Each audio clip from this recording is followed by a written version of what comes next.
All right, everyone. I'm excited to introduce my next guest, film, television, video producer, podcast host of Relatively Famous. He happens to be the brother of Vanna White. His podcast, Relatively Famous, dives into those types of relationships. We're going to talk about that. But for the first 30 minutes, Chip is going to give us all the dirt on Pat Sajak. Welcome to the show, Chip White. Thanks, Jeff. Glad to be here.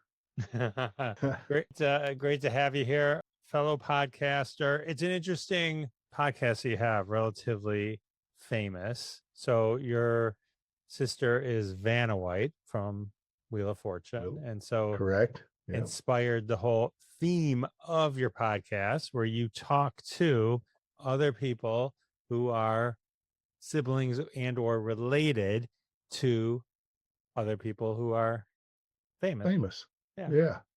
It came about, funny enough, in the 90s. Everybody was getting a talk show. I was living out in LA, and I mean, every seasoned actor was getting a talk show. And so we kind of pulled some friends together, decorated our backyard, put a fire pit in, a bar. My wife's band wrote a theme song, and we did a pilot called Vanna White's Brothers Talk Show. We were just going to be blatant. That's even Vanna's brother got one, right? And at the time, I had President Bill Clinton's brother, Roger, the actress Crystal Bernard. I had her sister Scarlett, and we just shot this like 5-camera episode in our backyard and pitched it around a little bit. Nothing really came of it. You can actually see it on YouTube if you type in Vanna White's Brothers Talk Show. All right. That was going to be my next question, actually. Does this footage actually exist? All right. So you're a little bit ahead of your time because I imagine to do those 5 episodes was a lot more heavy lifting than it is to do the 30 plus episodes of your current podcast. Yeah, so we just basically that was just one pilot I broke down into segments. We did I think it was like a 35-minute pilot or something like that, maybe an hour. I can't even remember now. But it was just set in a box. And when I moved to Charlotte, I met this guy who was an editor, and I said, "God, I've got these tapes. I'd love to get them on YouTube or something so that they don't deteriorate." In the meantime, I had been whenever I do an interview or go do a red carpet, I'd find someone go, "Hey, will you do me a favor and say I can't wait to see my brother or sister on Vanna White's Brothers Talk Show." So I had these little celebrity snippets, and I just tagged them on the end of each little segment on YouTube, and we just kind of threw it out there for the yucks of it. Do you find that people with famous relatives want to talk, or are there been? Let me focus that in. Actually, are there some that want to have nothing to do with you? They're like, no, that is a shadow that I can't get out of, and I am not giving it. Like, I imagine one of Tom Hanks' sons would come on your podcast. The other one probably wouldn't. Yeah, I've had a couple of people say no. One of Dick Clark's sons is like, I've said, I'm done. I've been out of the business. I have no desire. I've had a couple of other people. They thought about it and they said, yeah. Then they kind of hemmed and hawed and changed their mind. And some other people, you just have to kind of coax them, give them a little time. I think in the beginning it was harder because I had nothing to show people because it was a concept and we were trying to get 12 episodes in the can before we launched. It's a little easier now if I can get in touch with them and they can then see the podcast or listen to it and they go, look, I'm not looking for dirt. I'm not looking for family secrets. I just want to know a little bit about your relationship and then who you are. Tell me about what your life is like and what you do and give someone a little bit of sunshine. Do you find the ones that say no, or maybe the ones that are a little too competitive with that famous relative, like maybe they wanted to be famous too and they just didn't make it, the other one did, like is there like some kind of patterns where you can say like, oh, these folks are always willing to come on, these aren't? No, not really. I mean, I've had some that are very competitive with their siblings and been in the business, and I've had some who just they just kind of they've got their little life. I won't say little life, I don't mean it in a bad way. They've got their life that they live and they just kind of don't necessarily need to go that way. I've had some who really want to talk more about their relative than about them. And it's like, okay, well, we'll go down that avenue too, even though the idea is to really kind of find out about who you are. But some are like, yeah, I'm more comfortable talking about my mom or my dad or my brother than I am about me. Well, I imagine some of them like to, in some cases, like probably want to carry the torch. So you talked to Keith Coogan. He was the grandson of Jackie Coogan. The folks that I talk to, that I interview on my podcast a lot, are from that era. So it's not, if you Googled Coogan law, there's a good chance of my podcast, which Oh, okay. well, it's Yeah. interesting because there's so many people like Johnny Whitaker and like people that were literally impacted by that law coming into being and or maybe missed the boat on it. And but a lot of people talk about the Coogan law. Like that was interesting. And like just that he was actually had some time where he was sometimes you think like that some of these people like with the older folks, Jackie Coogan, by the way, for those Yeah. can put in their head was Uncle Fester in the original Addams Family movies and like or TV show. It's just it was in that one popped out. Like I thought that was really cool. You know, Keith so was great, man. He's just got great energy, and he was just very forthright about, like my mom was the most watched parent in showbiz when he got into it because of what happened to his grandfather. Was his mother going to do the same thing? And his grandfather was the first self-made millionaire as a kid. He was the first true child star. And by the time he was able to get to his money, there was barely 100,000 left. His parents had spent it all. yeah, it's horrible the way just kid actors were just steamrolled back in the day before some of these laws. And I think the Coogan law is only in California even, right? I mean, it's not even like a national. Maybe I'm wrong about that, but I like Yeah, I'm not sure. yeah, I thought it but was nationwide, but maybe it is. Maybe. Yeah. So only kids in California. So. I imagine he would love to talk about because there's some folks that love to keep the torch alive. Like yeah. that's their role, right? Who's some of your other kind of favorites? I did listen to one where I think you were talking to your niece. You were like, "This is the first real big conversation we've ever had." It's like I thought that was touching in itself.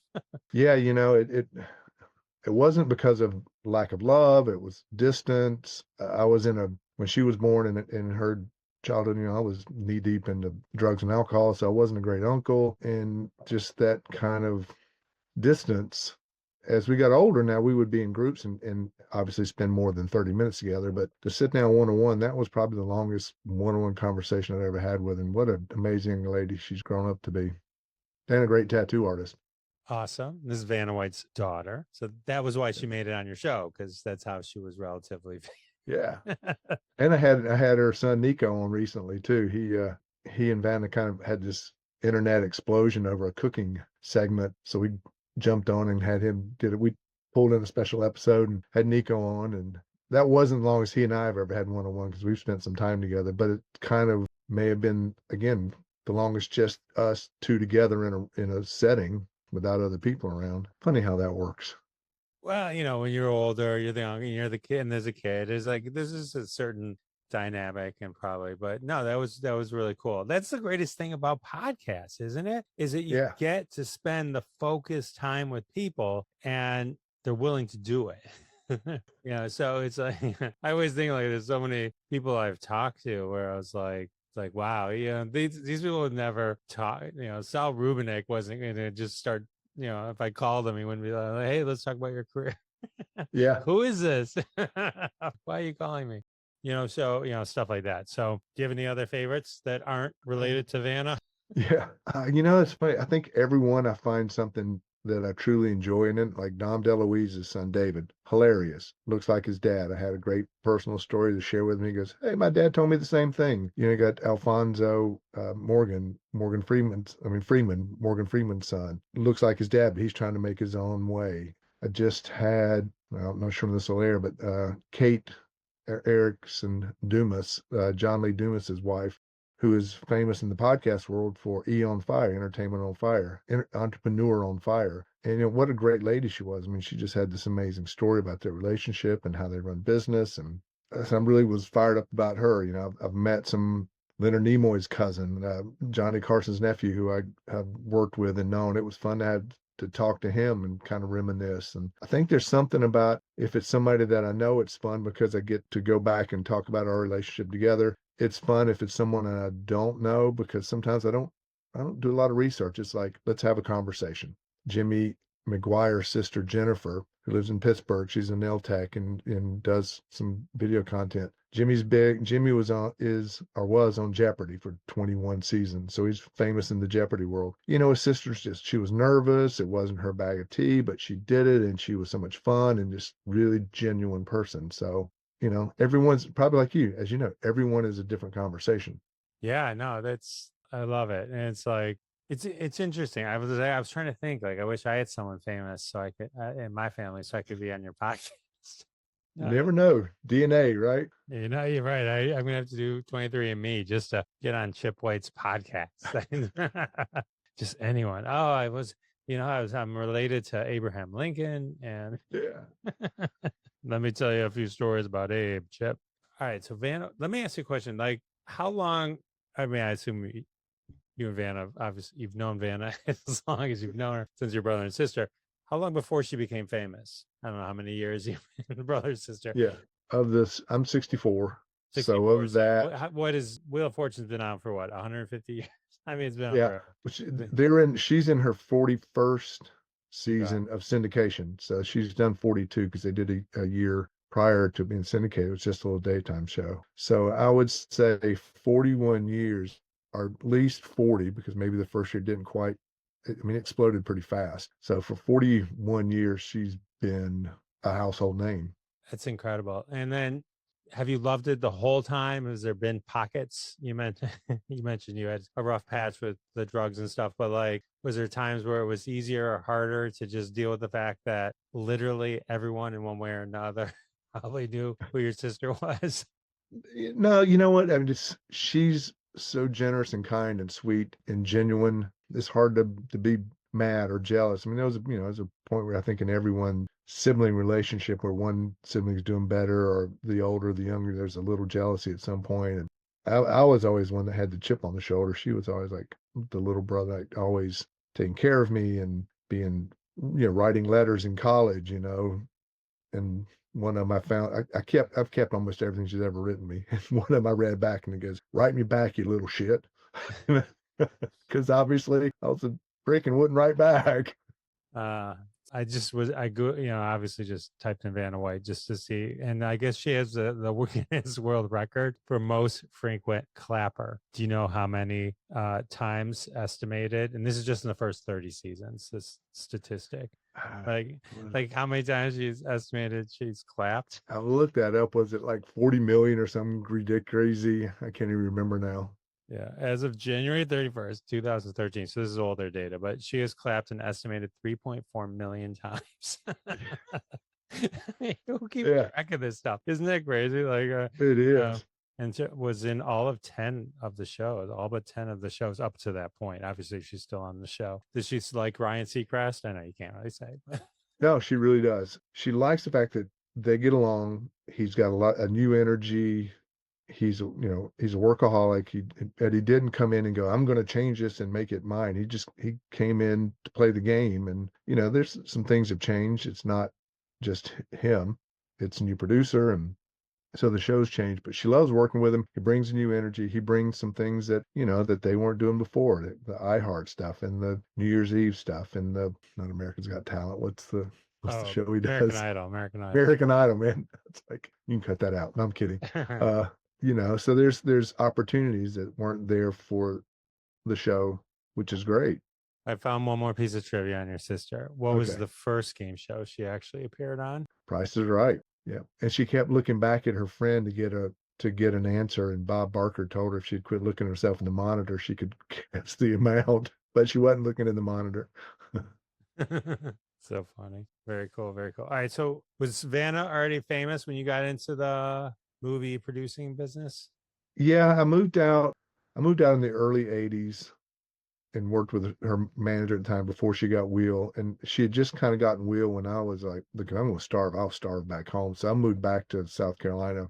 Was there a couple of years. Wheel had really taken off. Her boyfriend, John, got killed in a plane crash. So I moved back out there and I was working for her. And then I went to work at King World and kind of was just lost for a long time. And I actually didn't really start doing movies until I was in Charlotte, North Carolina, probably about 10, 15 years ago.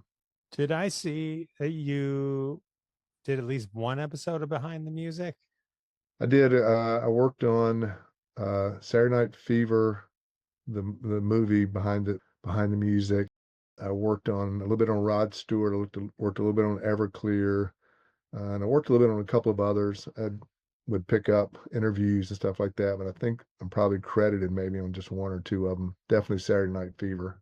I love that show. That was like one of the greatest shows. What was it on VH1 or MTV? Yeah, One, yeah, VH1. Yep. VH1. Yeah, Behind the Music was. I mean, that's like the greatest Saturday Night Live skit of all time. Cowbell is Yeah. is structured around that show. Behind the Music. It's a Behind the Music of Blue Oyster Cult where they go in and then and do that sketch. But that was one of the best shows I think ever. Yeah, it was fun to work on. I got to do some cool stuff. I met some fun people and got to hang out with REO Speedwagon in Champaign, Illinois one time. And I was at that point where our son was, I don't know, a couple of years old, maybe if that. And I'm standing back in the green room at the meet and greet and the band's there and we're shooting stuff and I'm talking to this brunette sitting beside me and I'm like, I'm backstage. It's a rock concert. It's REO Speedwagon, and the only song running through my head is Dragon Tales, Dragon Tales. And she goes, my son loves that show too. You know who Anyway, created Dragon Tales? I do not. William Yore, who was the guy from Land of the Lost, the older brother from Land of the Lost. He created it. Oh, wow. Yeah. You probably made more money on Dragon Tales than Land of the Lost. I bet he did. Oh well, maybe the Comic Con. Yeah, well, Comic Cons are huge for both. The other movies that kind of came up when I was looking you up, my Luchador. There's a bunch, but Electric Jesus. Like, what are some of the like best of Chip White movies that you were a producer on, associate producer on that people need to check out? Well, Electric Jesus is a feature that's out on pretty much every platform, I think. Maybe not Netflix, I don't even know. But I was a producer on that with Chris White, no relation, wrote and directed it. And his wife, Emily, was executive producer. And we spent like 5 years raising money and finally getting that thing made. It's summer of 1986. Christian rock band, youth rock band goes on the road in hopes of getting a contract and opening for Striper. And what could go wrong, right? You got The Office. Brian God, Baumgarten. Brian Baumgartner. Yeah, God, I can't believe I'm drawing a blank on him. He plays the band manager. And the more I actually watch that, the more I watch his subtle acting, and he's phenomenal. And it really is a really good actor. It's great music. It's one that should have done better, but we got it completed right at the beginning of COVID, and everybody was no theater run, so it kind of just got lost. There's a short called Crab Trap, a short film by Shay Sizemore. It's on Vimeo. Won probably, I don't know, 50 awards. We probably won 50 awards for our shorts in film festivals. Crab Trap did really well. My Luchador is a great little love story, again on Vimeo. Chess Player, I actually played the world's greatest chess player. I'm trying to think, there's Better than the girl from the Netflix show. I could have taken her. we did it first. They copied us, man. There's a horror called Air the Witch that I think they gave me production manager or something, but I was one of the producers on it. It's out there on the platforms. So what Worked is on the some role of producer, associate producer? producer, depending on the size of the film, I always try to explain. It's like if you're building a house, right? If you want to build a cabin, you're making a short. You want to build a better short, you're going to build a house. You want to build a duplex, you're going to build, now you're making a feature. So it's kind of your GC and basically everything from finding the script and the money and crew and really just kind of lining it, make sure everything runs smoothly, stays on budget, helping find locations. If it's a short, you're wearing more hats. I mean, you're a little bit doing of everything. It depends, but I always equate it. If you're building Marvel, you're building a skyscraper. So think of how many contractors you have for that. That's kind of the best way that I try to explain it.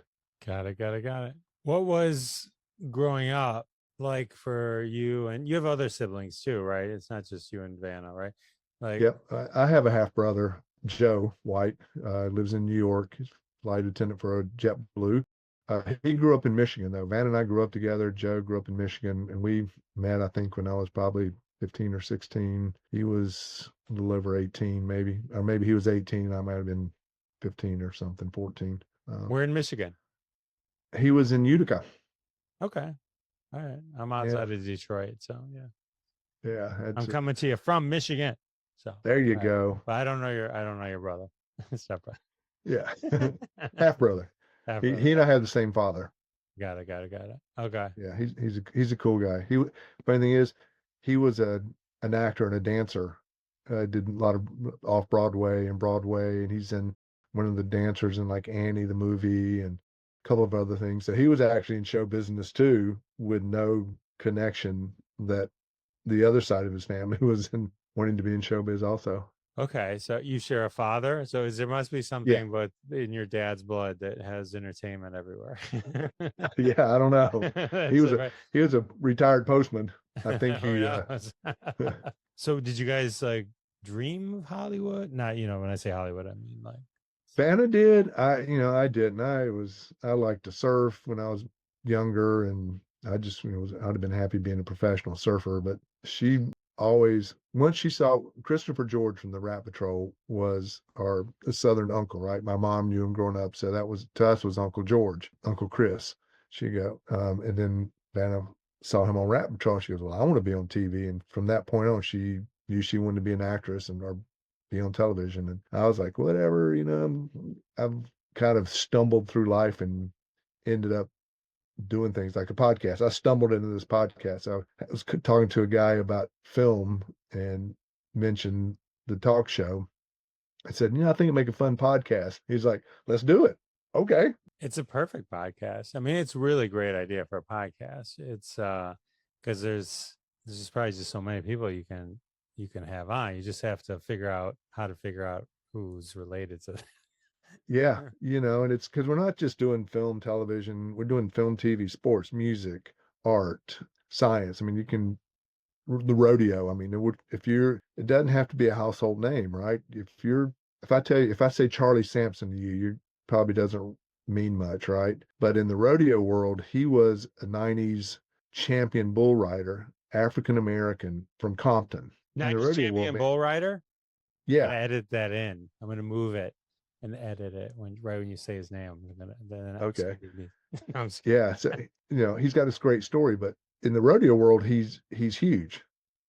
So he's famous. In everyday life, he's not. In my podcast, he counts, right? Well, right, because you're not defining fame as movie star or TV star. Right. Right. There's definitely different. If you come to, I had a guy on my podcast, Mark Krim, and he was huge in Michigan because he was like our news anchor. He was he kind of extended beyond Michigan because Will Ferrell said Mark Krim was the person that he based Anchorman on, his Anchorman character on. So he had written a book, and then I had him on the show and stuff like that. But most people didn't know who he was. But me growing up, I totally know who he was. There's certain people that you grow up and you can be a star or famous in a certain circle. I totally get that. It totally makes Yeah. sense. We all have that. So I guess my kids could be on your podcast because I'm a semi-famous Exactly. podcast host. So, Excellent. I don't qualify, but they They do. Yeah. so funny. Very cool. So you mentioned you mentioned going through a rough patch with the drugs and alcohol. Like how long have you been sober? How long has it been? 23 years clean and 23 sober. years. Yeah. That's 23 years. amazing. Yeah. 2002. Oh wow. So did your Oh family yeah. pull you out? What's the story there? Like how did I knew I had a problem and I'd had a problem. And at one point I had stopped, not necessarily drinking, but I was doing a lot of cocaine. Cocaine was like my downfall. I just had stopped and I started back, and it was 9/11 2022, 1 year after 9/11, and I'd use that as an excuse. Oh, well, I'm so sad, blah blah blah. And my next morning, my wife woke up and said, "I'm done. You've been high as a kite. You've been lying. Unemployable, man. We had a 2.5-year-old son, and it was just bad." And she said, you can we'll sell the house. You can buy the biggest pile you want and go kill yourself, but our son's not going to watch you do it. I was like, baby, please give me one more chance. And eventually, pretty quick after that, I told my dad and I told my sister and everybody, and kind of, I started just going to CA meetings. And by October of that year, next month, I was like, all right, God, I give up. I'm done. Let's see what happens if I do it their way. I know what's going to happen if I do it mine. And by the grace of God, man, I haven't had the desire to get high or get loaded or have a drink or do any drugs since then. That's great. Well, Yeah, congratulations. you know, Here's to another it's 100 years of sobriety. So yeah, I wouldn't be doing this, you know. If I had lived, I wouldn't be doing this because I just was never accountable. I couldn't be accountable. you said you told your dad and your sister. Did they not know, or were you kind of? Um, my sister knew because I had told her a while back, like probably a year or two before that, like I had a problem, and she's like, "Well, I'll send you to rehab," and I'm like, "No, I got this," and I did. I quit for like 9 months, and I was doing great, and you know, and my dad had no clue. I mean, alcoholism runs on his side of the family. His brother died from alcoholism. His dad was an alcoholic, and so he understood that part. He didn't understand the drug part. I mean, when I told him, I said, "Yeah, I've got a cocaine problem." He's like, "Son, don't you know that's illegal?" It's like, "Well, yeah, Dad, I do, but that didn't seem to be stopping me." And expensive, I'd imagine. Yeah, yeah, I like to joke that I sent Pablo Escobar's kids to college before I sent mine. You know. It's funny.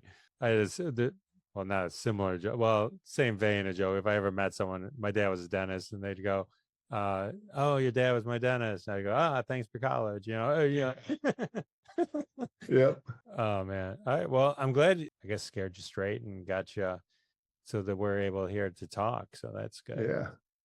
Yeah. So No, it's never bad. there was never like a PR issue where Vanna's people are like, "Got to lock down Chappie." So you got to. If there was, I didn't know about it, but there probably should have been. I did have to go back and like the producer, because I was doing some work for Jeopardy and stuff, and on the road, and I'd had a little bout, and yeah, I came back and I had to apologize to Harry for some of my behavior, and of course my sister and people, and I mean, it, I don't, I'm not justifying the fact, but it was a different time back then. I mean, when I was in the business, it was just running rampant, in the 80s and 90s. It was everywhere, kind of acceptable at work almost, not that it made it right. And it definitely didn't help my career, but it is what it is. I have the story that I have because of it. And I'm blessed to be on this side of the dirt, as I like to say.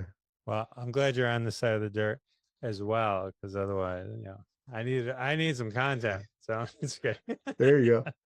When you look for a TV or like a producer project, like what do you look for? Do people come to you? Do you kind of go to people? You know what I mean? Like what's the Yeah. type of stories that you like to tell? Or is there a specific kind of thing you want to bring into the world? I haven't been doing as much lately. I am actually getting ready to act in a student short. A friend of mine is mentoring some high school kids, and he wrote a script, and I was like, yeah, I'll act in it because he's a high school student. And it's actually not a bad script.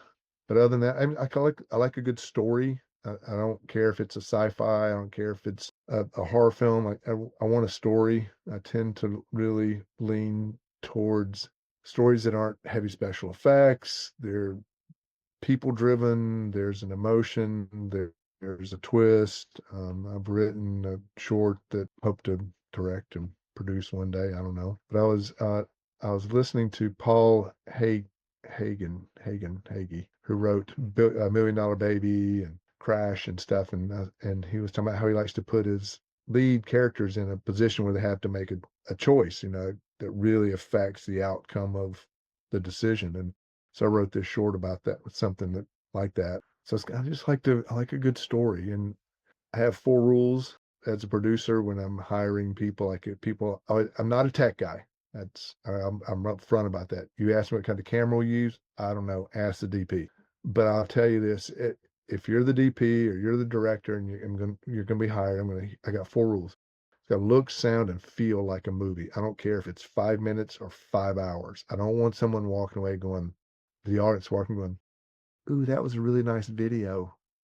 It's got to be like, "Wow, that was a movie." Even if it's 5 minutes, like, I want more. I want to know more. That's kind of the stuff I look for and the quality that I look for as a producer. How many times have you been on the set of Wheel of Fortune? I don't even know. I haven't More, been in more quite a than a while. hundred, less than 100, 10? Probably at least 100. I'm Did guessing over the years between Vanna ever whenever. let you turn a letter? No, I never even asked it. That's funny. I don't think I've ever even spun the wheel. Um, What? I know. Not even like when they're not filming, you just don't go. Yeah, I don't think I've ever even done that. It's funny. I'm just kind of I'm either in the dressing room or I'm watching the audience or yeah, it's funny. That Never is done that. fine. All right. Well, now I have something for your bucket list that you can add There you to it. go. That you can do that next time. So, back to your podcast, relatively famous. So, do you have any? It can be a top one. It can be a top three. Like, is there like people that you want to be on the show? Like, it'd be amazing to talk to these relatives of Yeah. these famous people. Yeah, I want Cliff Howard and Josh Brolin. Cliff, I think I read The Boys, the book that he and Ron wrote about their childhood stuff, and which is amazing because written in like two point of views. Cliff and I have some background similarities with our drug use, but I just think he would be this great because he's been in so many movies. He's been like in 175 movies compared to Ron, who's directed some. So his career is really, really big. Yeah, I think But the Ron puts humor, them in almost every. yeah, there's a scene in every movie he does, which is great, and all the other stuff. And I just think he would be this great fun, billed as Ron Howard's brother. But the fact is, everybody knows Cliff, and he's got this. I think one of his Star Treks is still one of the biggest, Yeah, best where he's known a Star little Trek. kid. Yeah, yeah. When he's a little kid, yeah, Okay, so all right, so this brings up a follow up question. Clint Howard, right, yeah. is obviously Ron Howard's brother, so that would Clint, that's qualify who I him, meant, not Cliff. God, no right? wonder you don't want to be on my show.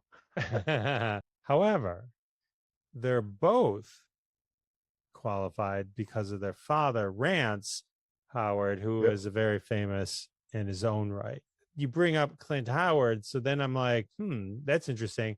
So, do you find it more difficult, or you don't know yet, just as you build up, that if the person who's related to the other famous person also happens to be famous? Because I would say Clint Howard is famous, right? I mean, Oh, absolutely.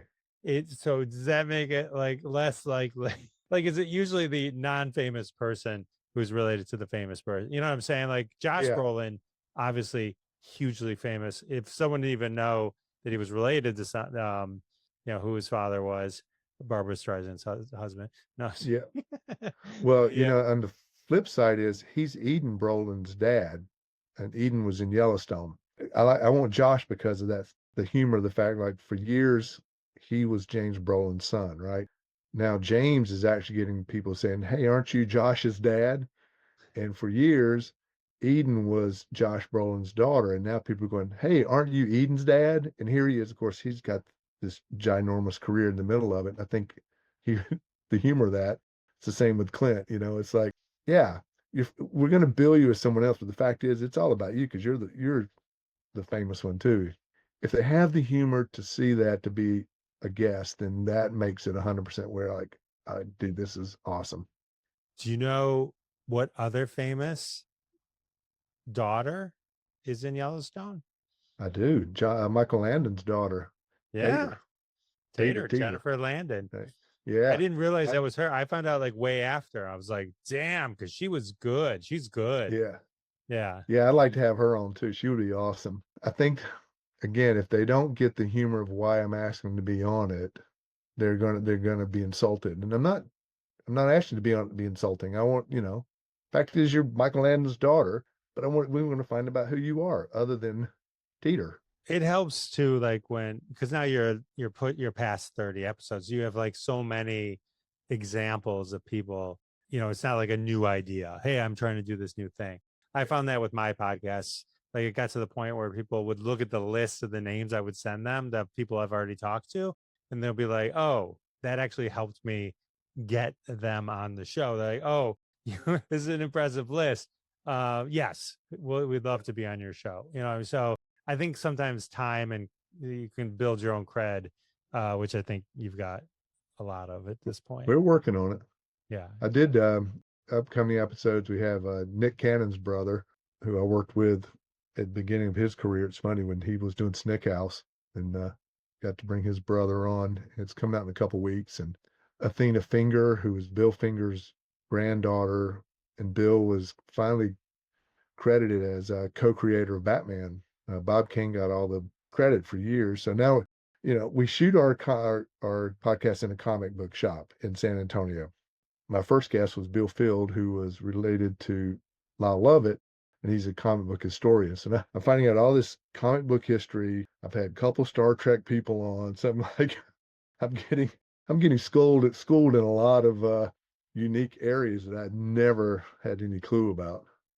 The Bill Finger stuff is fascinating. I was just watching another video how like Bob Kane took credit for so much everything about Batman, and then it took all these years where it's like nope, nope. Yeah. Yeah. Athena's father started the process of trying to get him a credit. And I think when he passed away, she said, I inherited the mess at like 16, and it took her a while, but I think in 2014 or something like that, he finally got the credit. Yeah, I think they kept pushing and pushing. So it's a lot of the early, like the Superman people, like trying to get credit and then, or at least maintain some kind of legacy on it, after selling it for $1 or whatever. They, Yeah. not literally $1, but you know what I mean? Yeah. Might as well have been Yeah. $1. That's really cool. That's really cool. Awesome, man. Chip, it was so great hanging with you. I'm glad like two people brought up your name to me and they're like, you need to talk to Chip White. I'm like, okay. Hey, I'm infamous, famous in my own mind, Famous. You're famous. Yeah. Yeah, So yeah. So thanks, sure. man. How you Anything else, man? I'm, you know, well plug your podcast again, plug your socials if you got them, and then sure. It's relatively famous with Chip White. You can find us. Our website is relativelyfamous.net. All our episodes live there, along with photographs and show notes and stuff like that. We're on YouTube, Spotify, Amazon, Apple, pretty much everywhere you can get a Amazon. podcast. Yeah, pretty much anywhere you get your podcast. Just look for so much. You have to put relatively famous with Chip White, because it's not a unique name. There's other relatively famous stuff out I there. have the same problem with mine, Chip. You type in classic conversations, it goes, did you mean classical conversations? Like, no, that's a completely different word. So you got to put my name in too. Yeah, Yeah. I feel your pain. yeah. I feel your pain. You can find us. We also have a Facebook page and Instagram page. I'll link to all that. Yeah, I'll hook you up in the show notes with all that kind of yeah. good stuff. So, all right, man. Chip, I gotta go work on getting a famous relative so I can get on your podcast. There you go. Yeah, and if you happen to know someone that are related to someone, give us a shout. You can find us, you can reach me at podcastrelativelyfamous@gmail.com. The cool thing is we're actually a sponsored podcast too, man. We're actually not going broke yet. We visit myrtlebeach.com. If you look for the perfect family vacation, go to my hometown, visit myrtlebeach.com. Find out where Vanna likes to have her ice cream and her chicken and dumplings. That's awesome. That is awesome. Yeah. All right. Thank you, man. Appreciate it. Yeah. Appreciate you. Yeah. It's my pleasure, man. Thanks for having me.